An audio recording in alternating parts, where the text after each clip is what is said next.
सपना, मी परतवाड्याला राहते आणि स्वयंपाकाची कामं करते।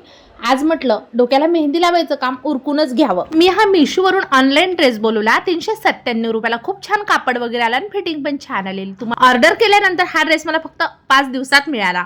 तुम्हाला जर हा ड्रेस पाहिजे असेल तर माझ्या कमेंट बॉक्समध्ये पीपी किंवा लिंक नक्की टाईप करा। त्याच्यानंतर माझ्या इथे लागला नवीन शेवळ्याचा मुहूर्त। मी आज नाश्त्याला शेवळ्या बनवल्या होत्या। त्याचं सगळं आटोपून आली मी कामावर। मला इथे आज बनवायचा होता इडली सांबार। मी जायच्या आधीच ताईंनी भाजीपाला वगैरे गॅसच्या ओट्यावर काढून ठेवला होता। मग मी गेली, झटपट सांबारची तयारी केली आणि इडली सांबार तयार केला। इडली छान नरम झाली होती। आता सांबार कसं झाला होता हे तर मला उद्यालाच कळणार। माझ्या व्हिडिओच्या सुरुवातीलाच मी परतवाड्याला राहते आणि स्वयंपाकाची कामं करते असं सांगत असते।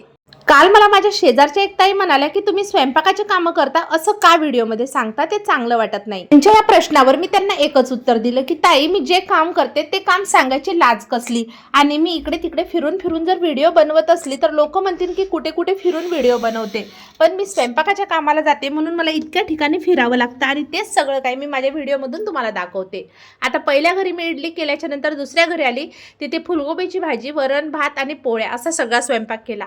आज सकाळी मला 5 घराचा स्वयंपाक करायचा होता। खूप वेळ झाला होता, 12:30 वाजले होते। घरी आल्यावर थोडी भूक लागली, त्याच्यानंतर मग मॅगी बनवली दीदीने आणि मी। आम्ही दोघी मायलेकींनी मिळून मॅगी खाऊन घेतली। बऱ्याच दिवसापासून डोक्याला मेहंदी लावलेली नव्हती, तर आज मेहंदीची तयारी पण केली आणि मेहंदी लावून घेतली। आता दुपारून सगळे घरातले कामं आटपते आणि संध्याकाळच्या स्वयंपाकाला जाते। माझे ब्लॉग तुम्हाला कसे वाटतात नक्की सांगा। व्हिडिओ आवडला तर नक्की फॉलो करून घ्या।